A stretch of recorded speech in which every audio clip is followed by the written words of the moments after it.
삶으로 담아내는 행복이란 주제로 열린 타산교회 말씀의 향연에 참여해 주신 모든 분들을 환영합니다. 오늘은 말씀의 향연 5번째 날입니다. 오늘의 주제는 건강한 소망입니다. 이제 강사이신 김정건 목사님을 청하여 말씀을 듣겠습니다. 너희에게 평강이 있을지어다. 여러분, 이제 이 말씀 감사하고 또 마음에 새기고 기뻐하는 마음으로 오늘 저녁에는 서로 간에, 우리 가족들 간에 이 말씀을 서로 이렇게 전하면서 주의 말씀이 이루어지기를 함께 기도해 보겠습니다. 자, 우리 옆에 계신 분들과 함께 너희에게 평강이 있을지어다, 이렇게 좀 축복 기도해 주시면 좋겠습니다. 시작. 너희에게 평강이 있을지어다. 아멘.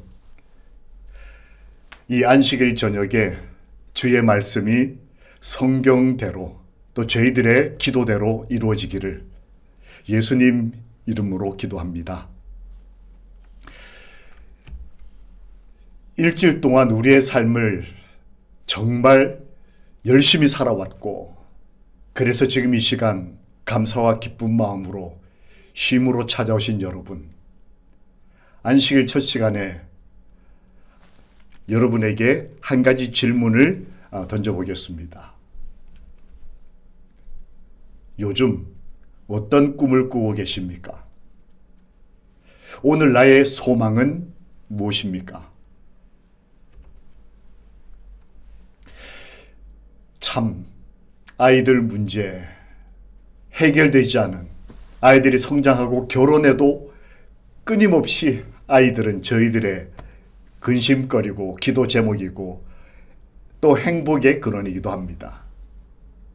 사랑해서 결혼했지만 부부간의 문제 가볍지 않습니다. 게다가 우리는 직장에서 경무에 노출되어 있습니다. 더하여 다른 사람은 모르지만 나만이 아는, 하나님과 나 사이만이 아는 그런 나의 참 어렵고 힘든 그런 어떤 부분도 있을 수 있습니다. 이런 가운데 나에게, 우리 가족에게 어떤 희망이 남아있을까요? 오늘 내 삶을 견뎌내야 할 이유가 무엇일까요? 소망에는 두 가지가 있습니다. 우리가 흔히 말하는 소망, 이것은 여러분이 지금 보실 때에 흰 글씨로 쓰여진 이 소망, 그리고 붉은 글씨로 쓰여진 다른 한자를 쓰는 소망, 이렇게 크게 두 가지로 소망을 좀 풀어 설명할 수 있을 것 같습니다. 뜻을 좀 볼까요? 흰 글씨로 쓰여진 이 소망은 바소, 바랄망, 바라고 기대하는 것, 즉 이빨이 좀 안 아팠으면 좋겠다, 좋은 차가 있으면 좋겠다, 우리 딸이 좀 예뻐지면 좋겠다, 뭐 이런 일상 삶에서 우리가 기대하고 바라는 것들, 또 소망하는 것들, 이걸 표현할 때 보통 우리가 이 소망을 씁니다. 그런데 이 붉은 글씨로 쓰여진 소망은 특별한 경우에 이 한자를 씁니다. 이 소망의 뜻은 본디소 바랄망, 본래부터의 희망. 한 인간이 먹고 마시고 입고 하는 이런 의식주에 관련되거나 일상에 관련된 것들에 대한 소망, 그것은 이 흰글씨 소망이라면, 한 인간이란 존재가 가지고 있는 저 깊이 인간만이 가질 수 있고 꿈꿀 수 있는 어떤 것, 행복, 사랑, 가치, 이런 걸 표현할 때는 본디소. 여러분, 우리는 어떤 소망을 가지고 오늘을 살아내고 있었습니까? 우리의 삶의 고통스러운 현실들이 피해갈 수 없도록 상존하는 것, 우리가 다 이해하고 경험하고 있는 것들입니다. 어떤 분에게 있어서 가정사는 어둡고 밝히고 싶지 않은 복잡한, 현대사회 갈수록 각 가정들이 어려운 과거사를 가지고 있습니다. 어떻게 행복할 수 있을까요? 어떤 소망을 가질 수 있을까요? 참 마음에 큰 결심을 하고 가정을 이루고 새로운 삶을 살기를 시작했음에도 불구하고 어떤 경우에는 평생을 외롭게 사는 사람도 있을 수 있습니다. 결혼하고 자녀를 낳아도 그 인생사가 외로웠던 사람. 거기에 정말 피하고 싶은 어려움. 내 자녀가 큰일 당하는 것을, 나보다 앞서 보내는 것을 경험하는 부모가 된다면 이거 정말 어려운 일입니다. 어떤 희망이 그에게 남을 수 있을까요? 만약 이런 삶이 전부 겹쳐 있는, 전부 한 사람에게 일어났다면 이 사람은 살 꿈, 살 기대, 소망을 가질 수 있을까요? 과거는 어둡고 현재는 너무 외롭고, 그리고 어떻게 얻은 아들은 고통스럽게 죽는 것을 내가 봐야 한다면 어떻게 하시겠습니까? 견딜 수 있을까요?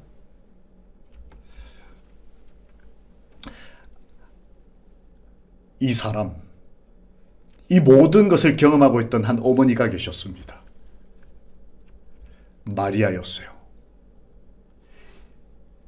예수의 모친 마리아였습니다. 그의 과거는, 그의 가정사는 복잡했어요. 그의 일생은 결혼했지만, 자녀를 낳았지만 일생 전체가 외로웠던 것으로 보입니다. 남편은 일찍 죽고 아들은 젊어서 죽고, 전처가 낳은 아들 사이에서 그의 평생이 참, 아들이 어려운 일을 겪는 것을 맞고 실어버린 바 되고 죽는 것을 봤습니다. 어떤 소망을 가질 수 있을까요? 하루는 제가 어떤 분들과 얘기를 나누고 있는데 제 아내가 옆에 서 있었습니다. 그때 아내와 얘기를 나누던 한 여자분께서 제 집사람에게 이렇게 얘기를 했습니다. 저를 가리켜, 목사님, 솔직히 키도 작고 잘생긴 건 아니잖아요? 이렇게 팩트를 콕 찍었습니다. 여러분 혹시 이런 비난이나 비평 들어본 적 있으십니까? 저한테 직접 말하는 것도 아니고 제 아내한테 남편이 키도 작고 못생겼다. 이게 현실이지만 제가 기분이 안 좋았습니다. 그래서 그분을 기분 나쁘게 보려고 고개를 돌리는 순간 제가 기분이 풀어졌습니다. 그리고 그분을 바라볼 때는 넉넉한 여유로 기분 좋게 바라봤습니다. 어떻게 변화가 일어날 수 있었을까요? 저를 분명히 깎아내렸는데 어떻게 그렇게 할 수 있을까? 앞에 이런 말이 전제됐기 때문에 그렇습니다. 앞에 어떤 말이 전제되면 뒤에 저런 비평을 받고도 기분 좋을 수 있을까요? 제가 어떤 곳에서 얘기했더니 한 분이 손을 들더니 답을 알겠다는 겁니다. 무엇입니까? 그랬더니 사모님은 좋겠어요. 앞에 전제된 말이 사모님은 좋겠어요. 남편이 바람 필 걱정 없어서. 못생기고 키도 작으니까. 그게 아니었습니다. 앞에 말은 이거였습니다. 제 집사람에게 그분이, 사모님, 제가 목사님과 사모님의 아들을 봤는데 아들이 키도 크고 잘생겼더라고. 그리고 이 말을 한 거예요. 근데 솔직히 목사님은 키도 작고 못생긴 거 아니냐고. 무슨 뜻이냐면 목사님하고 사모님 성공했다는 거예요. 아들이 잘생겼다는 말을 한 겁니다. 기분이 묘하게 좋았습니다. 지금 이 방송을 보고 있는 아버지들, 제가 지금 뭐 말하는지 다 아실 거예요. 이걸 만약 다른 사람하고 비교를 했으면 저 기분 끝까지 나빴을 겁니다. 그런데 제가 좋아하는, 제가 사랑하는 내 새끼하고 연결이 되니까 이 기분이 좋더라니까요. 나의 지금 현실이 얼마나 고통스럽고 아플지라도 그 현실이 누구와 연결되고 관계되느냐에 따라서 전혀 다르게 해석되고 이해될 수 있다는 것을 그때 제가 깨달았습니다. 우리의 현실이 어떠할지라도 마리아가 이르되, 누가복음 1장 46절과 47절을 눈으로 같이 읽겠습니다. 예수의 모친 마리아가 이르되 내 영혼이 주를 찬양하며 내 마음이 하나님 내 구주를 기뻐하였다라고 기록되어 있습니다. 그의 현실은 고통스럽고 아프고 외롭고 눈물 나는 인생이었지만 그가 하나님을 기뻐하였다.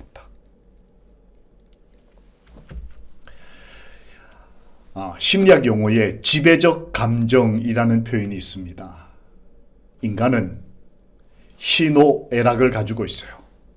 기쁨과 슬픔, 고통과 기쁨, 행복, 여러 복합적인 감정을 가진 오묘한 존재, 하나님 형상을 닮은 존재입니다. 그런데 그 사람의 감정과 의지에는 지배하는 어떤 것이 있다는 거예요.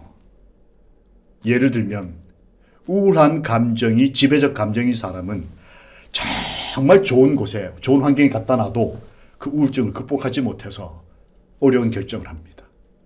마냥 슬픈 거예요. 그런데 그 지배적 감정이 행복과 사랑과 기쁨인 사람은 아무리 어려운 형편에 처해 있어도, 감옥에 있어도, 억울한 일을 당해도 찬양하고 기도할 수 있다고 하는 거예요. 마리아의 지배적 감정이 무엇이었을까요? 성경 표현에 자기 스스로 마리아가 자기 감정을 표현한 이 표현, 나는 기뻐한다. 현실은 고통스럽고 어려웠지만 나는 하나님을 기뻐한다. 그의 지배적 감정이 아니었을까요? 모든 것을 이겨낼 수 있는 힘 말입니다. 그런 마리아에게 하나님께서는 은혜를 베풀어 주셨습니다. 함께 계셔 주셨어요. 한 여인이 남편에게 바라는 가장 소중한 소망이 뭐냐고 한국 아내들, 어머니들에게 물었을 때 1위가 뭔지 아십니까? 한국의 어머니들은 남편이와 아버지가 나와 함께 있어 주기를 바라는 게 소망 1위였어요. 하나님은 그걸 아셨던 것 같습니다. 이 마리아의 삶이 너무 힘드니까 그의 삶에 소망이 무엇인지를 해결해 주시기 위해서 함께 계셔 주셨다. 그러면서 이렇게 말씀하셨습니다. 누가복음 1장 28절. 은혜를 받은 자여 평안할지어다. 주께서 너와 함께 하시도다. 하나님이 나와 함께 하신다는 이 경험과 이 믿음이 그의 지성과 그의 감성과 그의 모든 전 존재를 기뻐하는 삶을 살 수 있도록 이끌어간 것입니다. 하나님이 너와 함께한다. 실제로 그의 삶은 혼란스러웠고 선택은 받았지만 외로웠으며 그의 삶의 십자가, 죽음 이런 단어들이 특징적으로 나타났습니다. 이렇게 보면 힘든 인생처럼 보입니다. 그런데 하나님이 함께 하시게 되면 이런 상황들이 어떻게 변화됐을까요? 마리아는 혼란이 있을 때마다 하나님이 함께 하신다는 증거를 찾아내면서 확증을 얻었습니다. 오히려 흔들림이 있다고 하는 것은 그 가운데 하나님이 어떻게 살아계심을 증거하시는지를 볼 수 있는 기회가 된다고 하는 것입니다. 마리아는 확증을 얻는 기회로 자신의 혼란을 그렇게 이해하고 소화시켰습니다. 선택받은 외로움, 그것을 하나님께서는 함께 계셔 주심으로, 동행하심으로 해결해 주셨습니다. 하나님과 함께 하는 삶, 얼마나 멋진 인생이겠습니까? 그가 예수의 모친 마리아였습니다. 아들이 죽는 것, 그것도 비참하게 죽는 것을 보는 것, 이 어떤 어머니가 좋아하겠습니까? 그러나 그 이후에 그 아들의 삶에 부활이라는 것이 있다는 것을 이 어머니는 봤습니다. 아들이 죽는 걸 보는 것은 세상에 꽤 많은 어머니들이 겪는 고통입니다. 그러나 하나님과 함께 살았던 마리아는 그 죽었던 아들이 다시 부활하는 것을 보았습니다. 죽음 이후에 부활이 있다는 것을 경험한 어머니가 된 것입니다. 아들이 다시 살아나는 것, 이걸 경험한 어머니가 이 세상에 몇 명이나 되겠습니까? 예수님의 어머니 마리아는 하나님과 함께 살아감으로 그 삶 속에 최고의 소망, 우리 아들, 내 소중한 딸, 우리 가족, 내 생명, 이것을 하나님께서 다시 일으켜 세우시다. 죽음까지라도 깨뜨리시고 부활시켜 주시는 분이 우리 아버지 하나님이셨습니다. 그걸 마리아는 경험하는 것입니다. 누가 누구를 닮았을까요? 예수님의 어머니께서 모친 품에 아기 예수를 안으신 이 그림과 그 아기 예수가 커서 이제는 건장한 한 사회인으로서 이제는 다른 사람의 아이를 위로하고 안아주는 이 두 모습, 누가 누구를 닮아가는 것일까요? 엄마가 아들을 닮고 아들도 엄마를 닮고 둘 다 하나님을 닮아가는 그 마음에는 사랑과 그 사랑을 나누고자 하는 소망이 가득 차 있지 않을까요? 이거를 면경자아라고 부릅니다. 상대방을 보면서 나의 가치를 깨닫는 거예요. 마리아는 온 인류와 세상을 구원하신 예수 그리스도를 보면서 자신의 가치를 깨닫는 것입니다. 내 존재 자체만으로 평가받는 것이 아니라 내가 삶을 통해 내 삶이 영향을 미쳤던 그 아들 예수가 전 인류를 위하여 최고의 주가 되셨을 때 그 어머니는 자아 존중감이 최고의 어머니가 되신 것입니다. 그 삶의 모든 것을 이겨내신 만큼 말입니다. 우리는 우리 자녀들에게서 어떤 자아 존중감을 느끼고 살고 있을까요? 우리 자녀들은 우리들의 모습에서 어떤 자신의 모습을 발견하고 자신을 존중하는 가치를 배우고 있을까요? 행복감이라고 하는 것은 자신의 일생을 얼마나 좋게 평가하는지에 대한 정도를 의미합니다. 진정한 소망은 내 가정에서 한 인간이 행복을 가장 많이 느끼는, 자극받는 혹은 행복감을 가장 많이 불러일으킬 수 있는 요소 중에 하나가 바로 가정이라고 한 학자는 주장했습니다. 저는 일리 있다고 생각합니다. 마리아는 어려운 형편에 있었지만 그의 가정을 하나님과 함께 사랑으로 가득 채웠습니다. 그럴 때 그의 자아 존중감과 행복감은 그 가정 안에서 가장 많이 회복되고 채워질 수 있었다고 성경은 기록하는 것입니다.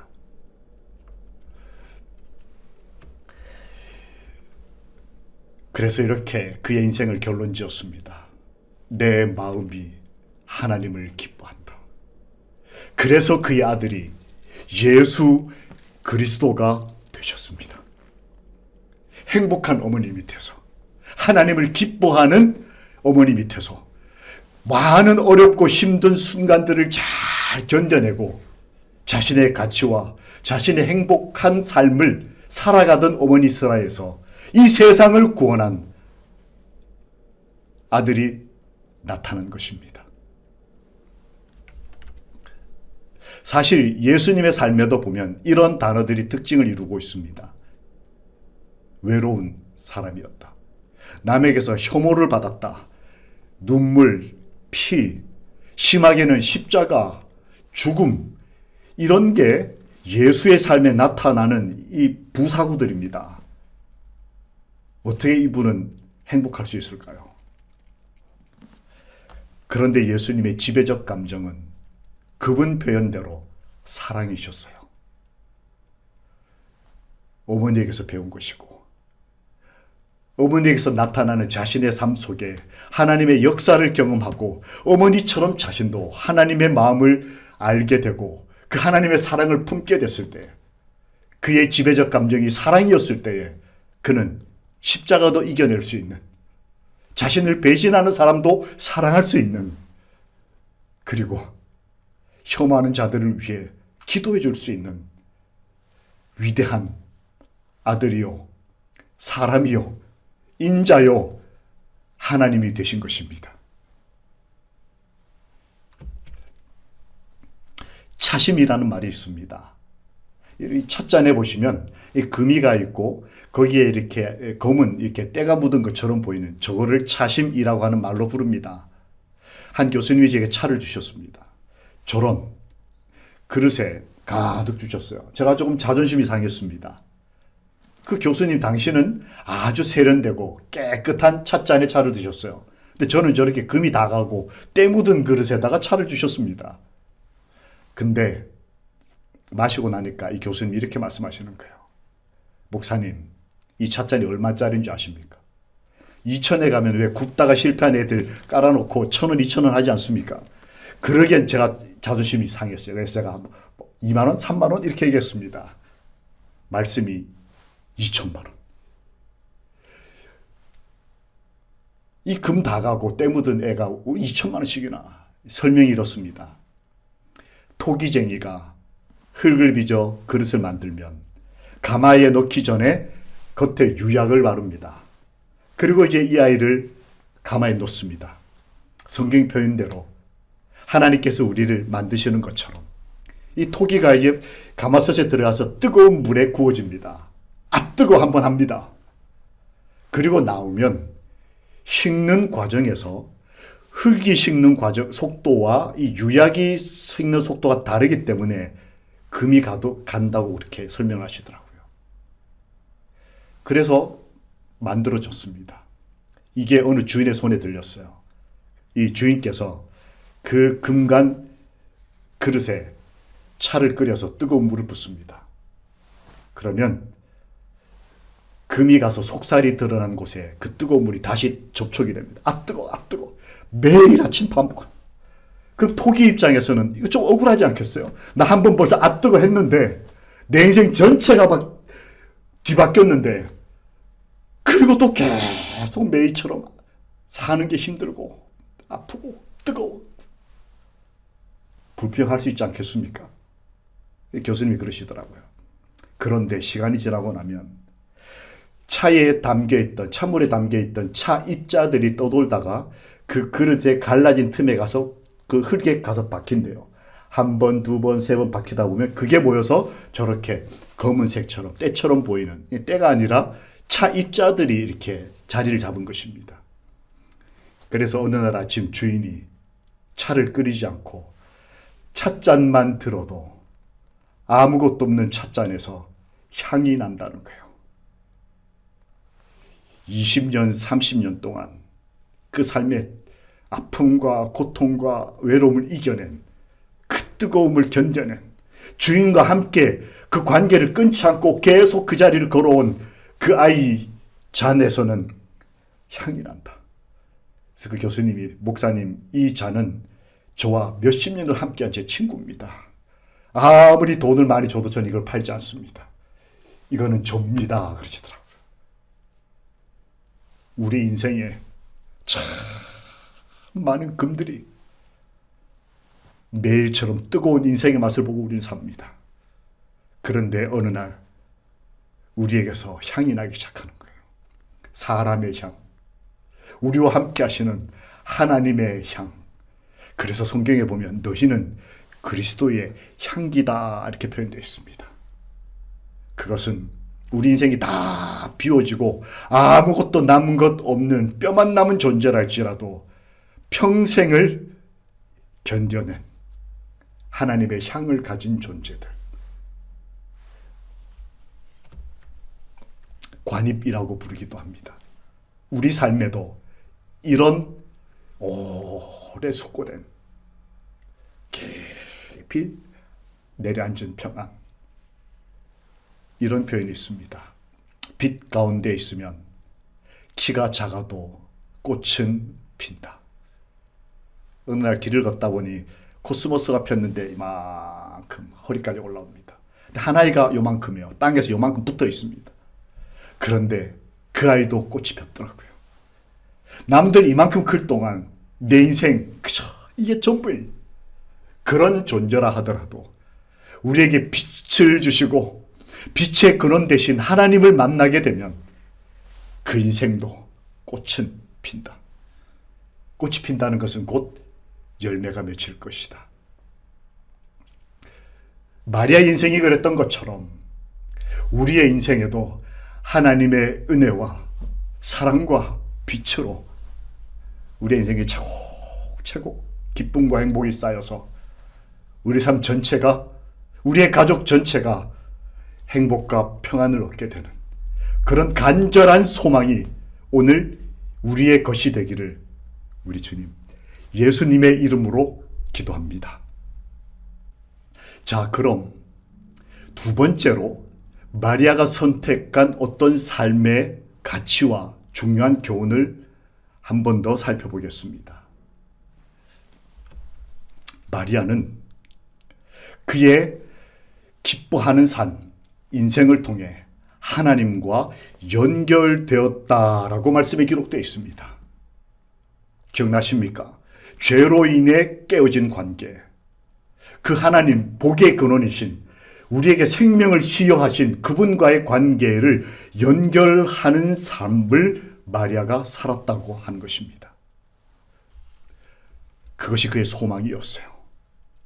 뭐 좋은 집, 좋은 차, 명품 백 다 우리가 얻을 수 있는 하얀 글씨 소망, 나쁘다고 할 수는 없습니다.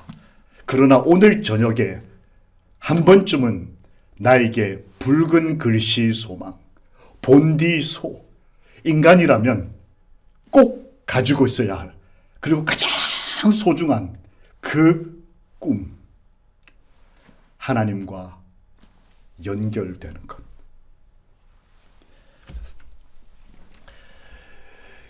이 연결된다라고 하는 것, 이것은 우리가 흔히 요즘 말로 바꾸면 교회를 간다, 신앙을 한다, 이렇게 표현될 수 있겠습니다.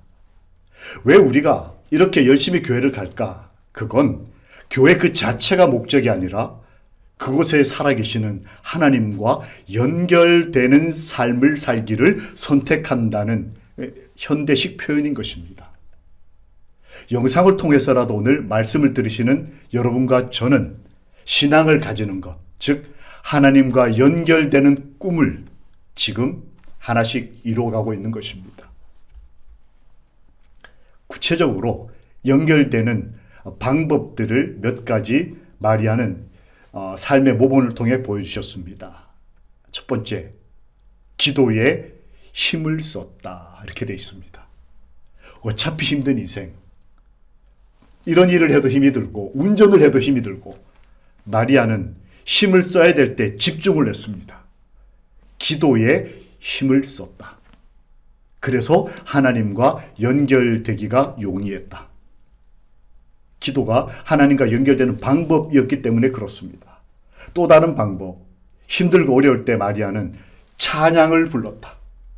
기쁜 노래를 부르고 축복의 노래를 부르고 하나님의 영광을 찬양하는 노래를 부르면서 어둠의 기운을 몰아냈다는 것입니다.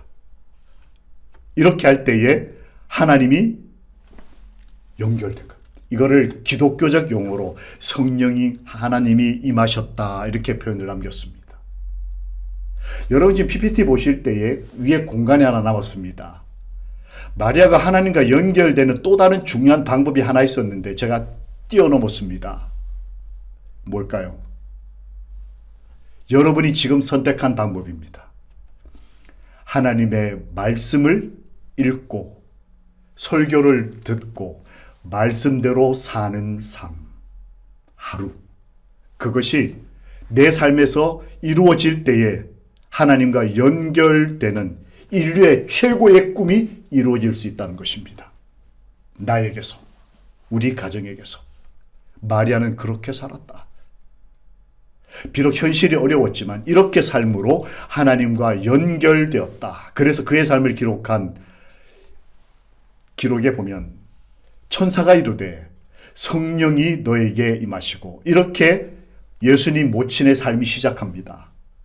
그런데 그의 끝은 어땠을까요? 마리아의 삶을 기록한 성경의 끝 기록은 그 성령 하나님이 충만하셨다. 이게 끝이에요. 하나님이 오셨고 연결됐고 그 연결 관계가 충만했다. 그게 인간이 볼 때 가련한 인생을 살았던 여인이었지만 하나님이 보실 때 그 아들을 예수로 키운, 인류를 구원하는 아들로 키운 그리스도인의 삶이었습니다. 로마서 15장 4절은 이렇게 말씀하십니다. 함께 읽겠습니다. 아주 소중한 말씀입니다. 시작. 우리로 하여금 인내로 또는 성경의 위로로 소망을 가지게 함이니라. 오늘 말씀 듣기로 선택하신 것 잘하셨습니다. 마리아도 그랬고 예수님도 그러셨고 성경이 그렇게 말씀하십니다. 성경의 위로로 무엇을 가지게 함이라? 진짜 소망. 인간이라면 가져야 할 그 소망을 하나님이 저희들에게 주시고 이루어 주신다고 언약하신 것입니다. 하나님은 마리아와 연결되는 은혜를 베푸셨습니다. 마리아를 기억해 주셨어요.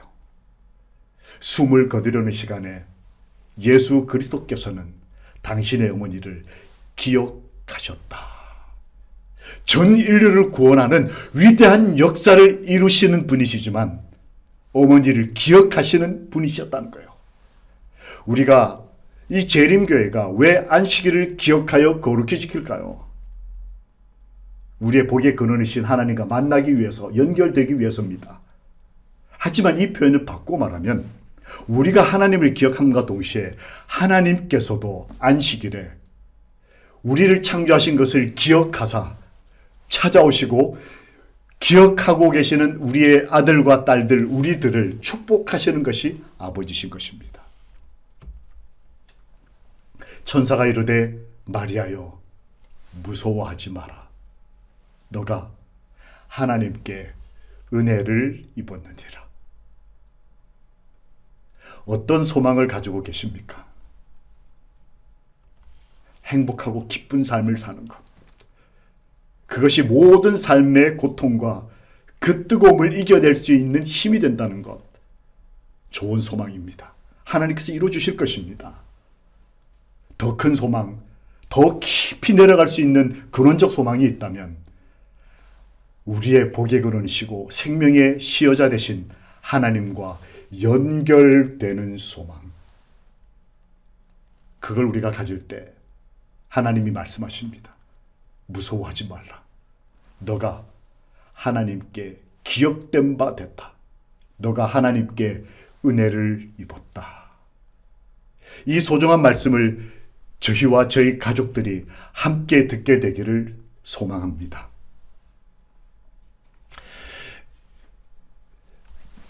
구약 성경이 마치고 신약이 시작될 때까지 한동안 하나님께서는 교제하고 사랑을 나눌 만한 사람을 만나지 못하셨던 것으로 보입니다.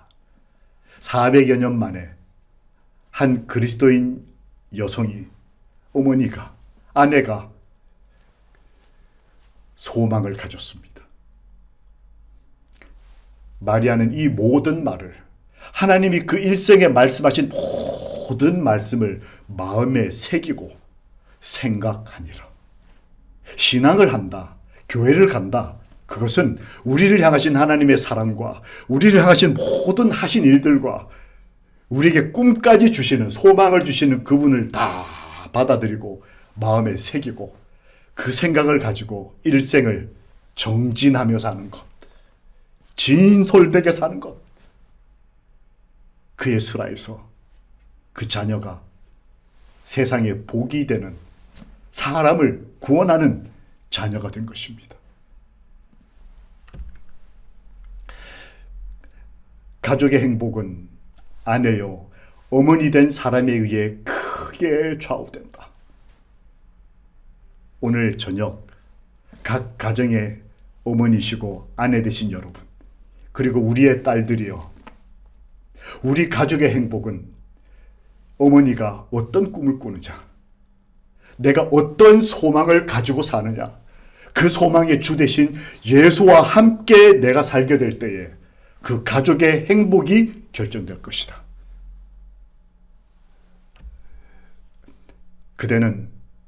그러므로 그대는 고독하고 버림을 받았다고 생각지 말라. 그대의 고통이 세상에 있는 어떤 사람의 남편의 심금조차 울리지 못할지라도 나를 바라보고 살아라. 하나님께서 말씀하십니다. 나를 바라보고 살아라. 이 소망, 하나님을 바라보고 사는 것, 그 꿈과 소망을 하나님께서 이루어 주실 때에 참된 기쁨, 희망 가득 찼다. 저는 이 표현이 너무 부럽고 감사했습니다. 그녀의 마음은 감사의 기쁨과 찬란한 희망으로 가득 찼다. 그래서 마리아의 아들 예수는 이 세상의 구원자, 기쁨과 희망을 주는 구원자로 성장한 것입니다. 오늘 우리는 어떤 소망을 가지고 우리 삶 속에 행복을 담아내길 희망하십니까? 어떤 한 어머니가 있었습니다. 이 사람은 웃지 않는 게 특징이었습니다. 저와 성경을 공부할 때 1시간 내도록 웃지도 대답하지도 않는 분이었습니다. 그런데 어느 날 이분이 말을 꺼냈습니다. 목사님, 제가 불편하십니까? 제가 얼떨결에 네! 하고 대답을 했어요. 불편했으니까. 근데 그분이 자기가 직장에 근무를 하는데 어느 날 직장 상사가 자기 보고 너 요즘 무슨 일이 있느냐? 아주 편안해 보인다라고 얘기를 하더랍니다. 넘어갔습니다. 얼마 전 친정어머니가 오셨는데 밥을 먹다가 요즘 남편이 잘해주니? 그러시길래 물었대요. 엄마 왜 그러냐고. 너의 얼굴이 행복하고 평안해 보인다.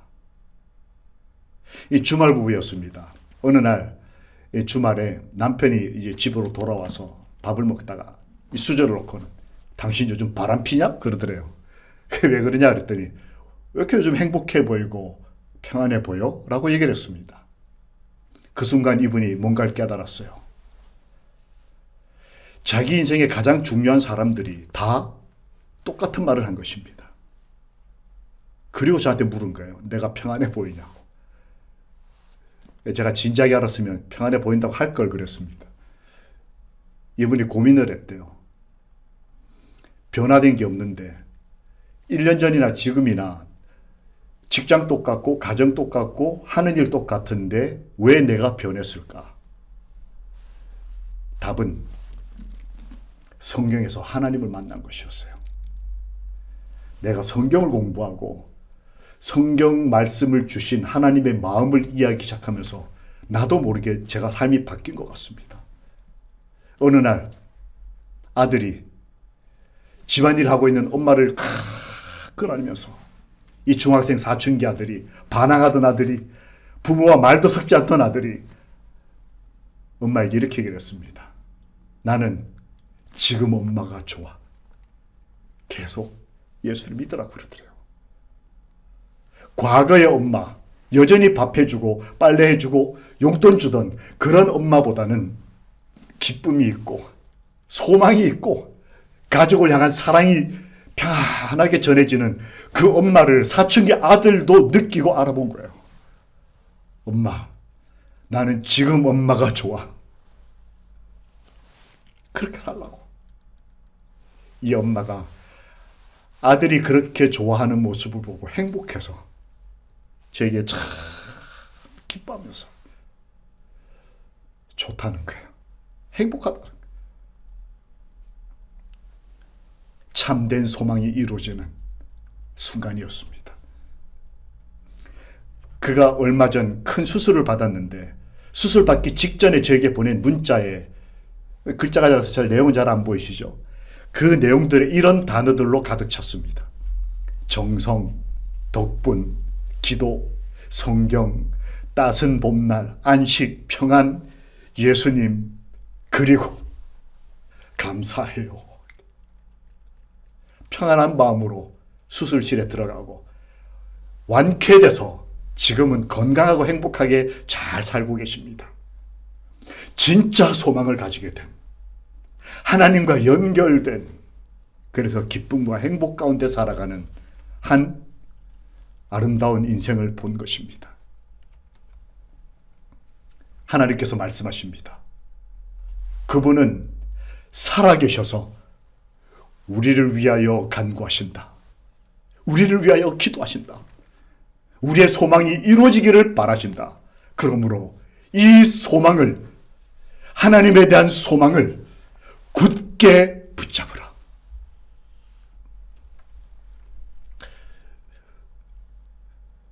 행복함과 소망을 가지고 그리스도를 믿고 그 다음 하늘에 가는 것, 그게 신앙하는 사람들의 큰 소망 중에 하나입니다.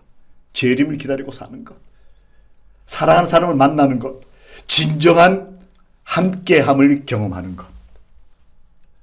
그러므로 오늘 저녁 우리 함께 안식일을 맞이하는, 사랑을 나누는 다산 하늘가족 여러분, 하나님의 말씀을 마지막으로 전합니다.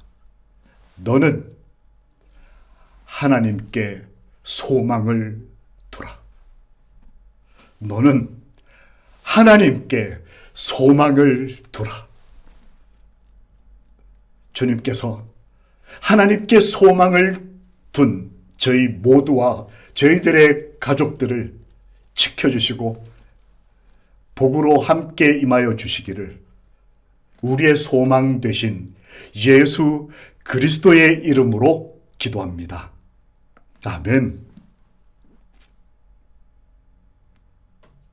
함께 기도하시겠습니다.